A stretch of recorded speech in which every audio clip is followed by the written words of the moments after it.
Marilah kita senantiasa memuji kehadirat Allah Subhanahu wa taala, seraya bersyukur atas segala nikmat yang Allah Subhanahu wa taala limpahkan kepada kita. Salawat dan salam kita sampaikan kepada baginda Rasulullah Muhammad sallallahu alaihi wasallam. Allahumma shalli ala sayyidina Muhammad wa ala ali sayyidina Muhammad. Bapak Ibu rahimakumullah, kajian kita sudah sampai pada tema tentang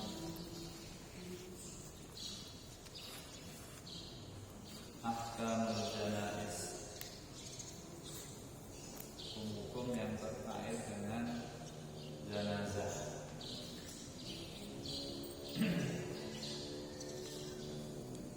Bapak Ibu rahimakumullah,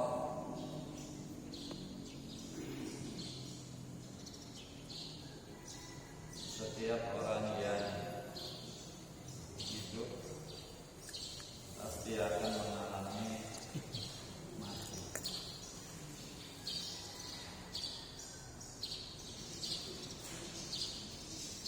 Cepat atau lambat, dengan sebab atau tanpa sebab, mau atau mau, setiap yang hidup pasti akan mati. Kullu nafsin dha'iqatul maut. Setiap yang hidup pasti akan mengalami kematian.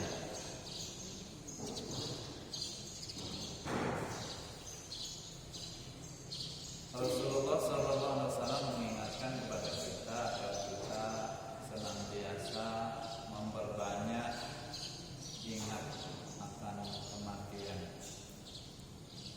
karena hidup itu hanya sementara. Kita di dunia itu hanya sementara. Kadang-kadang nggak sampai 1 tahun sudah meninggal, baru lahir sudah meninggal, baru anak-anak sudah meninggal, remaja meninggal, baru dewasa, baru mau menikah sudah meninggal.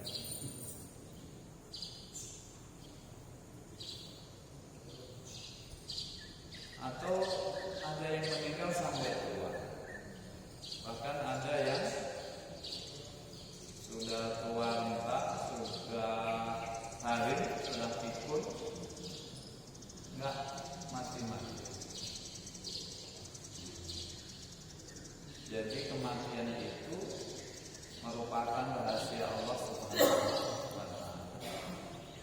Tidak ada yang tahu usia seseorang.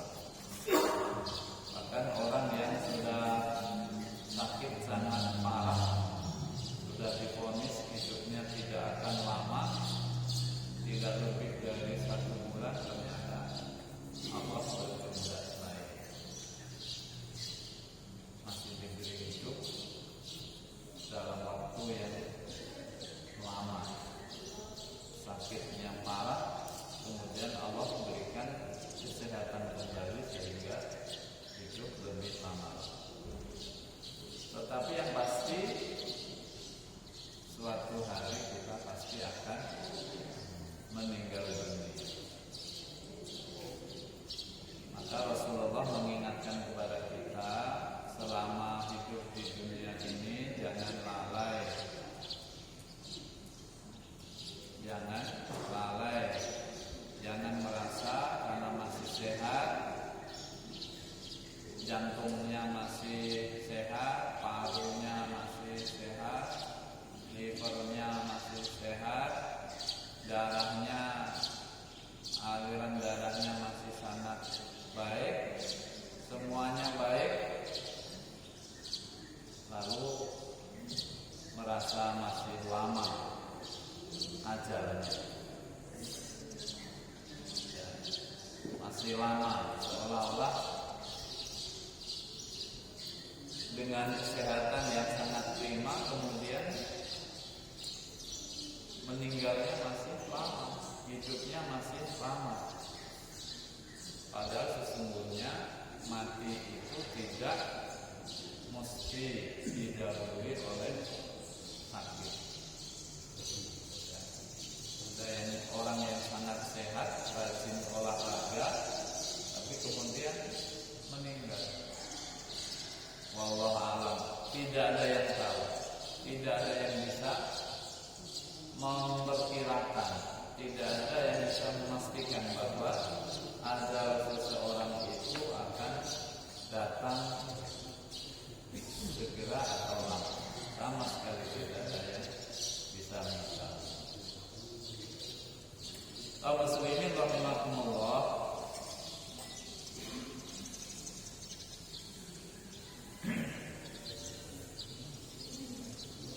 kalau seseorang menderita satu penyakit yang bisa saja sudah parah, bisa saja masih ringan. Ada orang yang hidupnya seolah-olah sudah bosan hidup, lalu dia menginginkan cepat mati, ya, ingin segera mati. Itu juga tidak diperbolehkan. Seseorang tidak boleh minta cepat mati karena satu penderitaan, karena satu kesulitan hidup, lalu dia minta supaya mati saja daripada hidup sengsara, daripada hidup penuh penderitaan. Lalu dia minta mati, itu juga tidak boleh. Dalam satu hadis Rasulullah SAW menjelaskan, la yatamanna yanna ahadukum al-mauta lidurrin nazala bihi. Tidaklah seseorang, janganlah seseorang sekali-kali meminta mati lidurrin nazala bihi, karena ada satu penderitaan. Kalau sakit ya banyak istighfar, berusaha berobat, ya, wajib berobat. Wajib itu bukan harus, maksudnya disunahkan, ya, disunahkan untuk berobat. Bukan berarti kalau nggak berobat lalu berdosa, tapi sunnahnya kita diperintahkan untuk berobat. Ya, la yatamanna yanna ahadukumul mauta lidurrin nazala bihi. Jangan sekali-sekali seseorang minta mati, tidak boleh.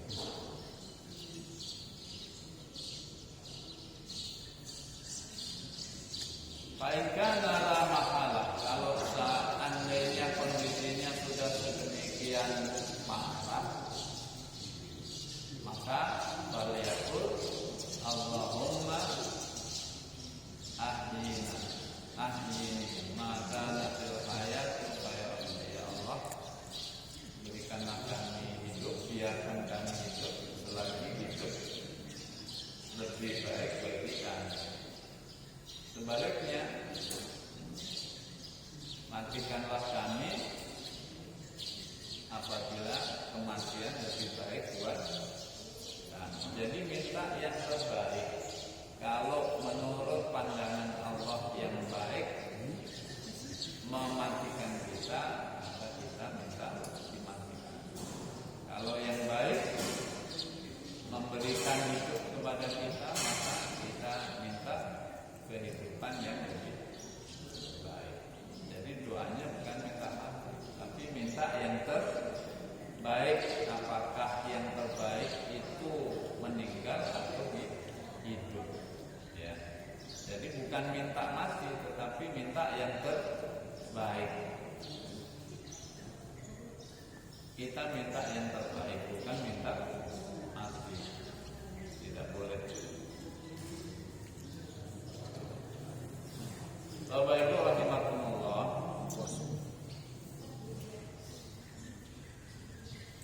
kita disunahkan untuk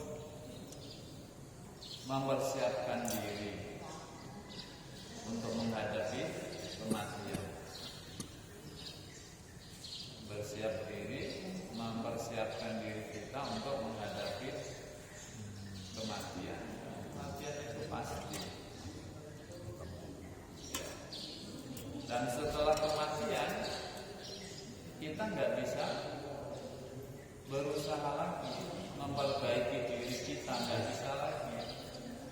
Kalau sudah mati ya, ingkotoa amalu illa min salah, nggak bisa berbuat apa-apa lagi kita untuk memperbaiki apa yang sudah lalu, sudah lewat. Sholat nggak bisa lagi, puasa nggak bisa lagi, puasa Syawal nggak bisa lagi kalau sudah meninggal. Ya, makanya di dalam banyak ayat Allah Subhanahu wa taala menceritakan bagaimana penyesalan orang-orang yang dulu di dunianya lalai, tidak sholat atau sholat tapi tidak lengkap, sholatnya bolong-bolong, ya, puasanya juga tidak lengkap, zakatnya juga tidak lengkap, baca Qur'annya sesekali, zikirnya kadang-kadang. Nanti suatu hari ketika diazab di dalam neraka, mereka minta agar dihidupkan kembali supaya bisa berbuat kebaikan, rajin sholat, tapi semuanya sudah telat, sudah lewat masanya. Kalau sudah mati selesai. Ya. Kalau telah ada kebaikan, itu adalah kebaikan yang merupakan hasil usaha kita selama masih hidup. Sebagaimana Allah Subhanahu wa taala melalui Rasulnya menjelaskan, idza mata ibnu Adam inqata'a amalu illa min salah. Yang pertama bahasodaqatin jariyah, sedekah jariyah, ya, membangun masjid, membangun madrasah, wakaf anak, ya, wakaf apa ini namanya sajadah, beli keramik, segala macam, membangun jalan, membangun jembatan, menggali sumur, ya, itu pahalanya semuanya bisa mengalir. Sekarang ada wakaf dalam bentuk wakaf tunai, wakaf uang, ya, wakaf uang. Kalau wakaf tunai itu harus jelas mau digunakan untuk membangun apa. Makanya dia namanya wakaf, bukan sedekah.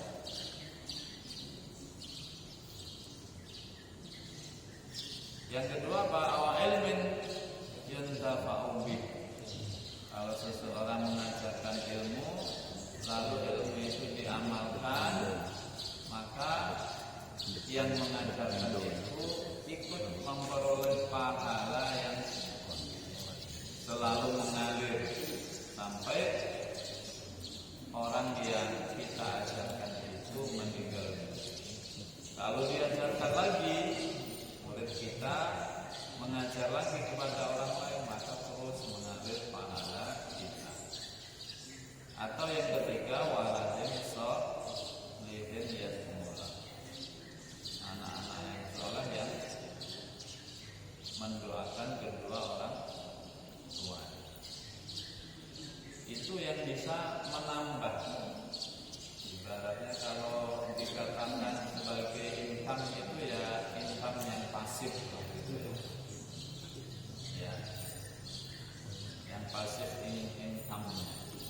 Ya, kita sudah meninggal tapi masih memperoleh pahala dari apa yang kita usahakan saat kita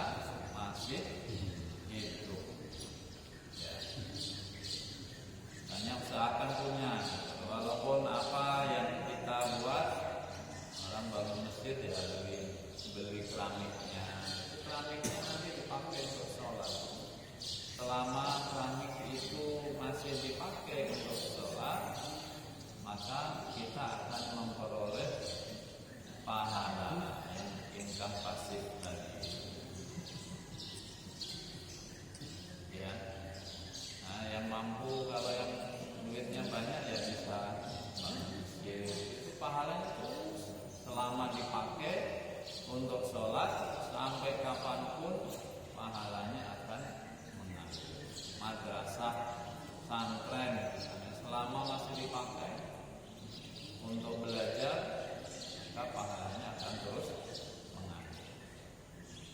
Nah, bagaimana kita mempersiapkan diri kita menyongsong kematian? Yang pertama, kita bertaubat, mohon ampun kepada Allah Subhanahu wa Ta'ala. Karena dosa kita itu banyak sekali. Dosa kita itu banyak sekali. Kalau ada yang merasa dosanya enggak banyak, sedikit itu dosanya, itu berarti ada masalah. Saya kan jalan maksiat. Itu berarti bermasalah. Dosa kita itu banyak sekali Bapak Ibu. Dosa di dalam keluarga saja banyak sekali. Doa di lingkungan masyarakat kita lebih banyak lagi. Dosa di jalan itu lebih banyak lagi di jalan itu. Pak mobil kadang-kadang buang sampah, ya. Itu jangan dibilang gak dosa, jangan dianggap tidak berdosa. Nyalip sembarangan, nggak pakai mesin dulu, parkir sembarangan sehingga mengganggu orang lain. Itu semuanya merupakan dosa. Maka kita bertaubat kepada Allah Subhanahu wa Ta'ala sebelum ajal kita tiba. Jangan pernah merasa saya ini kan sudah suci, sudah rajin zikir, rajin sholat, sudah rajin istighfar, lalu dosanya sangat sedikit. Itu berarti masalah. Ya, ada masalah kalau orang mengaku dosanya sedikit. Ya, yang pertama, taubat dari segala bentuk kemaksiatan, dalam segala bentuk dosa yang kita perbuat, yang kita sengaja, yang kita tidak sengaja, yang kita sadari, yang tidak kita sadari, semuanya harus istighfar. Kalau dosa-dosa kecil, ya, kalau dosa-dosa kecil itu bisa bersih dengan istighfar, bisa bersih dengan ibadah kita. Ya, kita sholat setiap hari itu membersihkan dosa-dosa kecil. Wudu kita menggugurkan dosa-dosa kecil. Makanya di dalam hadis itu dibahasakan dengan khotoya. Khotoya itu artinya dosa-dosa kecil. Ya, dosa-dosa kecil itu khotoya, khoti'ah, jamaknya khotoya. Itu dosa kecil, hapuslah ya. Kalau wudunya benar, syarat rukunnya terpenuhi, ikhlas semata-mata karena Allah, maka dosa-dosa kecil kita gugur. Nanti sholat gugur lagi. Jum'atan, ya, al-jum'ah ilal jum'ah kafaratun lima bainahuma. Dari jum'ah ke jum'ah lain itu menjadi penghapus dosa, tapi dosa-dosa kecil. Umrah juga begitu, ya, rajin umrah. Al-umrah ilal umrah kafaratun lima bainahuma. Kalau orang pergi umrah tahun ini pergi, lalu berbuat dosa, nanti umrah lagi, bersih lagi. Tapi dosa-dosa kecil. Kalau dosa besar harus dengan taubat. Taubat itu susah, taubat itu berat, harus serius, bisa main-main. Ya, terutama dosa-dosa yang menyangkut dengan hukukul ibad, wa khassatan al-madzalim fi hukukil ibad, hak-hak sesama manusia. Makanya hindari salah dengan sesama manusia. Ya, karena cara menghapuskannya jauh lebih berat. Nempelin orang juga ya. Jadi itu apa ya? Minta maafnya harus kepada korbannya. Maki-maki orang, memfitnah orang itu minta maafnya harus kepada orang itu.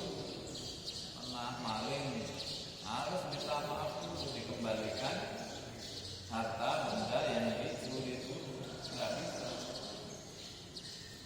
Nggak bisa, Allah nggak mau mengampuni kalau tidak dikembalikan dulu barang yang dicuri.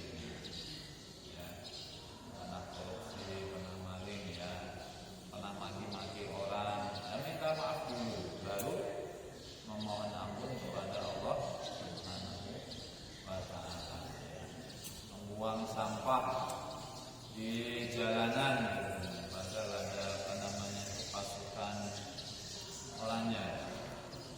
Nah, dia nyapu tiap pagi, nyapu jalan-jalan di kota, disapu, orangnya masih nyapu, kita buang lah ini kulit apalah, bungkus apalah, ya, bungkus makanannya kita buang di situ, bungkus rokok yang rokok, makan kacang tanah, dibuanglah itu kulitnya itu kan dosa, ya.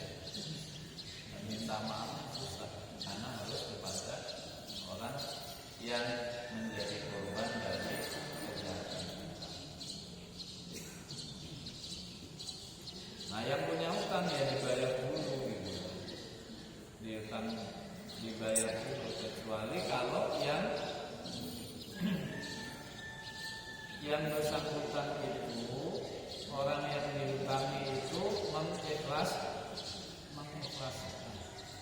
Namanya ibra'ud dain. Kalau sudah diikhlaskan, ya sudahlah, nggak usah bayar hutang kamu, saya relakan. Nah, baru lunas. Tapi kalau yang bersangkutan tidak mau, harus dilunasi dulu. Harus dilunasi dulu, baru minta ampun kepada Allah Subhanahu wa Ta'ala.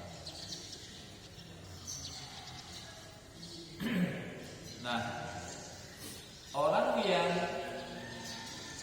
dalam keadaan sakit itu lebih dianjurkan lagi untuk bertaubat kepada Allah Subhanahu wa Ta'ala. Yang masih sehat saja dianjurkan,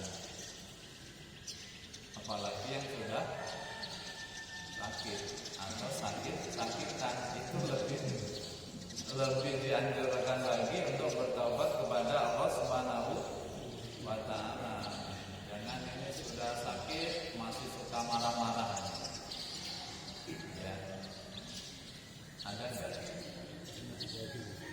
Nggak ada. Alhamdulillah. Kalau di sawah itu masih ada.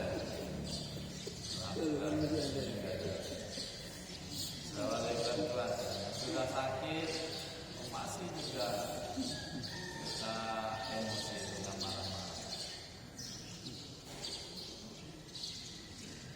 ya, karena yang sakit itu lebih dekat dengan kematian kira-kira itu.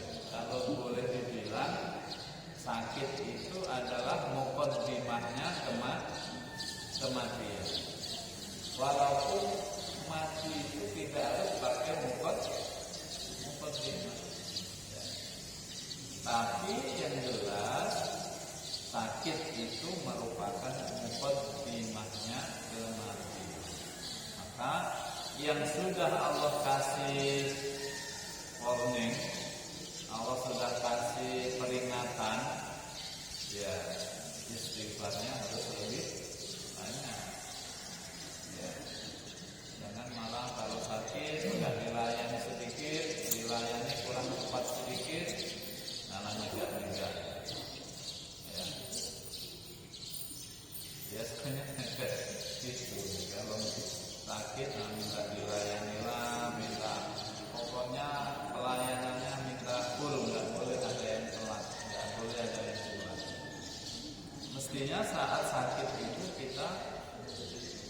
melembutkan hati kita, ya, dilembutkan hati kita. Siapa tahu besok dipanggil oleh Allah Subhanahu wa Ta'ala. Jangan malah keras hatinya.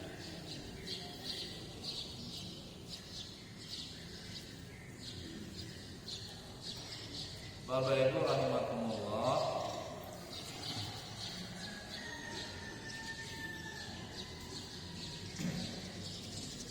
saat kita diberi sakit oleh Allah Subhanahu wa Ta'ala, pada dasarnya Allah memberikan alarm buat kita bahwa kita suruh lebih dekat, lebih akrab lagi kepada Allah Subhanahu wa Ta'ala.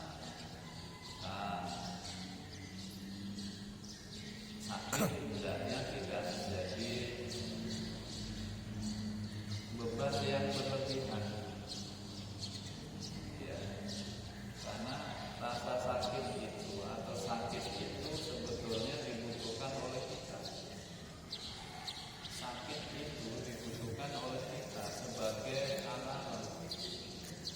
Kalau kita nggak pernah sakit, itu seringkali kita tidak ingat akan nikmat sehat.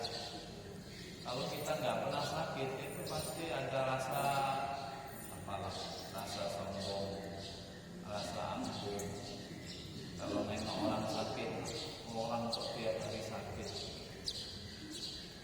ada rasa sombong, ada perasaan bahwa dia akan selalu sehat. Maka sehat itu kita perlukan, Bapak. Sakit itu kita perlukan. Sakit itu kita perlukan. Kalau nggak pernah sakit, repot kita, sombong jadinya, seolah-olah kita hebat. Maka sakit itu ya sesuatu yang perlu dalam hidup ini, supaya kita tahu bahwa diri kita itu lemah. Diri kita itu bukan siapa-siapa. Bahwa apapun yang kita capai dalam hidup ini semuanya karena anugerah dari Allah Subhanahu wa Ta'ala. Makanya kita kadang-kadang diingatkan dengan sakit itu, ya. Kita kadang-kadang berpikir untunglah sakit. Kalau nggak sakit itu kita pasti merasa ada perasaan sombong. Bapak Ibu rahimakumullah, nah ketika sakit kita disunahkan mengunjungi, menjenguk orang sakit. Ya, menjenguk orang sakit itu bagian daripada sunnah Rasulullah Sallallahu Alaihi Wasallam. Jangan nggak pernah orang sakit nggak pernah nengok, karena adat hidup itu ya saling, ya kan? Adat hidup itu ya saling peduli. Kalau nggak pernah peduli kepada orang lain, maka jangan harapkan orang lain akan peduli kepada kita. Kalau orang sakit kita nggak pernah jenguk, diundang nggak datang, ya kan? Ada musibah nggak datang. Nanti kalau kita kena musibah, orang juga tidak akan datang menjenguk kita, karena itu bagian daripada hukum sosial kita.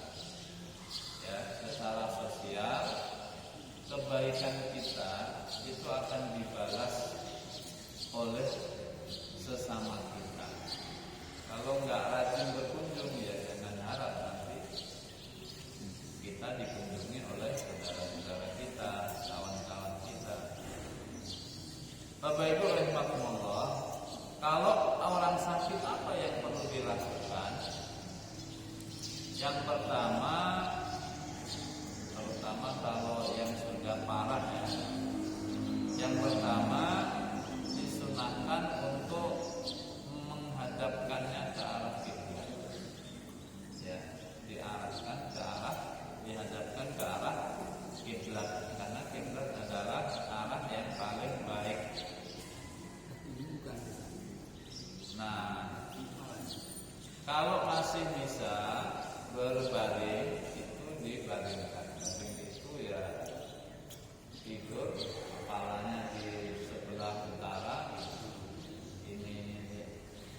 bagian badan sebelah kanan di bawah. Jadi menghadap kiblatnya dengan miring sehingga bagian depan anggota kita itu menghadap ke arah kiblat. Jadi kalau sudah nggak bisa miring ya terlentang. Terlentang itu kepalanya di sebelah timur, kepalanya ditinggikan menghadap kiblatnya dengan kedua telapak kaki dan muka, makanya diganjal dengan bantal atau apa. Kalau di rumah sakit kan bisa dinaikkan ya tempatnya, sehingga tidak menghadap ke langit ini wajahnya, tapi menghadap ke kiblat. Termasuk ya kalau sholat itu jangan nggak diarahkan ke arah kiblat. Ya, kebetulan 2 hari ini bolak-balik ke agama ada saudara yang dirawat di rumah sakit. Ya kita ingatkan dari sholatnya, paksa diputar ininya tempatnya, ya diarahkan ke arah kiblat. Nah ini jangan sampai nanti kita nggak tahu ya. Yang penting sholat nggak usah ngadep kiblat, itu nggak boleh sih. Tetap harus dihadapkan ke arah kiblat. Diputar dulu. Kalau masih bisa miring ya miring kepalanya ke sebelah utara. Kalau nggak bisa terlentang kepalanya di sebelah timur. Ya, sehingga kakinya, telapak kakinya itu menghadap kiblat dan mukanya ditinggikan. Nah kita itu seringkali kurang peduli kalau ada keluarga kita sakit, sakitnya agak parah, itu kita sibuk mencari obat, sibuk mencarikan segala macam lah supaya sehat. Tapi seringkali kita lalai mengurusi ibadahnya. Mestinya kan dipimpin. Kalau mau sholat ya dipimpin, diwudukkan. Kalau masih bisa diwudukkan. Kalau sudah nggak bisa diwudukkan ya ditayamum. Tayamum jangan semua anak cucunya sibuk nyari obat ini, nyari obat itu. Tapi nggak ada yang peduli ibadahnya. Nah ini yang salah, yang harus kita perbaiki. Harus ada keluarganya yang ngurus masalah ibadahnya. Tadi sudah ada alarmnya, jangan nggak sempat sembuh lagi, biar kita punya hutang sholat. Ya, kalau sholat itu kan nggak boleh ditinggal sampai dalam keadaan apapun. Selama ingatannya masih, maka masih wajib sholat. Bisanya berbaring, bisanya terlentang, bisanya cuma isyarah, ya isyarah. Bisanya dalam hati, ya menghadirkan sholat dalam ingatan. Dari takbiratul ihram, baca Fatihah dan seterusnya sampai salam itu dihadirkan dalam ingatan. Ya, selama ingatannya masih, maka masih wajib. Kalau ingatannya sudah nggak berfungsi lagi, baru tidak wajib sholat lagi, gugur kewajiban sholatnya. Nah ini ya, mohon betul saling mengingatkan. Ya, kadang-kadang bingung juga. Ya, kemarin tuh apa ya, yang mentayamumkan tuh istri saya betul. Dia bilang loh, kok begitu tayamumnya? Kamu ini belum khatam ya, fikih toharohnya. Kadang-kadang bingung ketika ada peristiwa cara mentayamumkan bingung. Padahal ya kalau tayamum sendiri itu bisa gitu. Pas ada kondisi seperti itu bingung cara mentayamumkan. Yang kedua ditalqin. Ini talqinul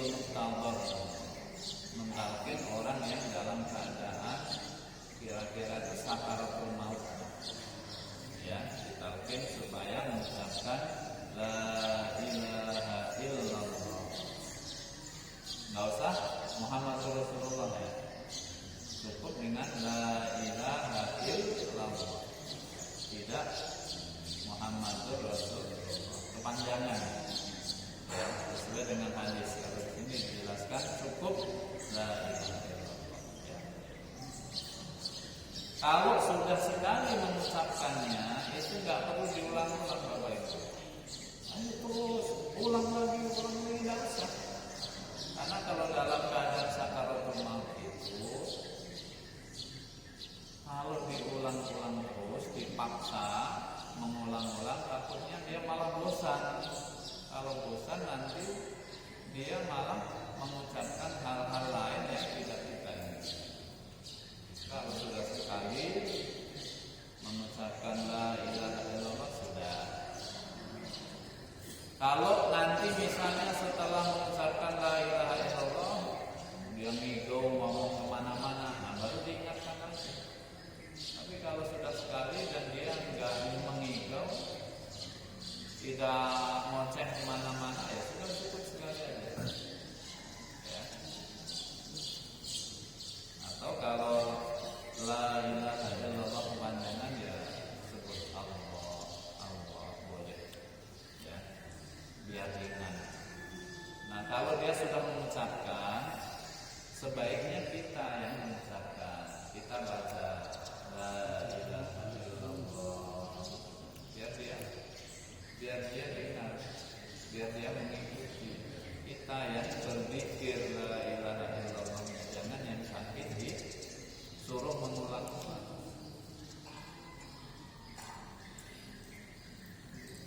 Ya, ditalqin. Dan jangan ditinggalkan sendirian Bapak Ibu. Ya, wah ini biasanya tuh kita agak susah. Orang tuanya, kakek neneknya udah mau meninggal, sakaratul maut, ditinggal. Banyak keluarganya, anaknya kumpul, cucunya kumpul, tapi pada ngobrol di tempat lain, di ruang tamu, di dapur. Ya, dia ngobrol gitu. Sementara orang yang sakit ini ditinggal sendiri, itu nggak boleh. Ya, sunnahnya didampingi, ada yang menemani. Jangan kalau pergi semuanya, datang bareng 5-10 orang bareng, nggak boleh. Ya, nggak boleh ditinggal. Harus selalu ada yang mendampingi. Karena dalam satu riwayat dijelaskan bahwa setan itu mengerahkan kekuatan penuh, kira-kira begitu. Mengerahkan kekuatan penuh untuk menggelincirkan orang yang sakaratul maut. Detik-detik kritis itu ya saat sakaratul maut.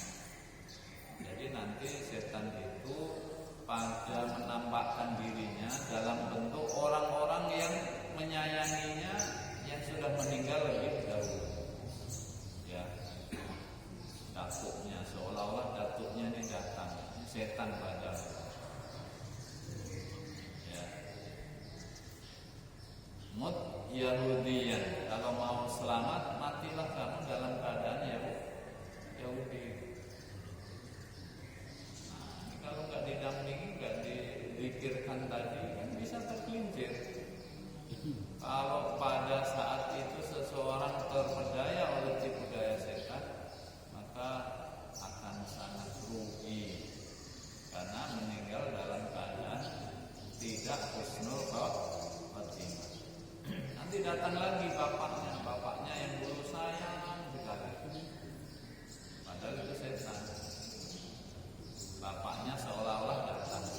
Nah, kalau kamu mau selamat, matilah dalam keadaan Nasrani. Ya, kamu masuk agama Nasrani biar selamat. Kalau tergoda, bahaya. Maka kita diminta untuk mendampingi. Nah, tolong betul Bapak Ibu, kalau ada keluarga yang sudah sakaratul maut, jangan ditinggal sendiri. Yang ketiga, membacakan surah Yasin. Ya, membacakan surat Yasin.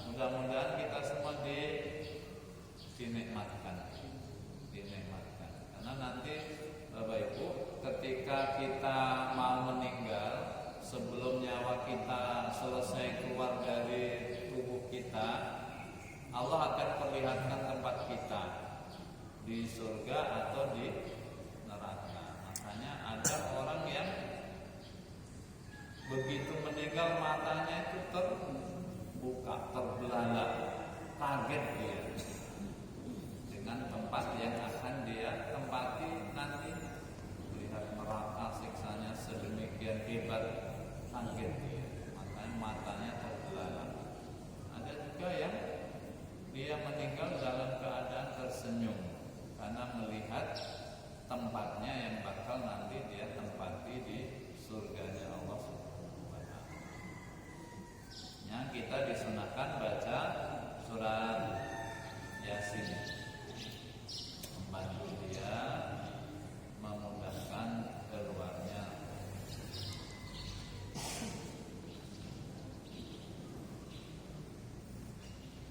Saya kira itu Bapak Ibu, masih banyak sebetulnya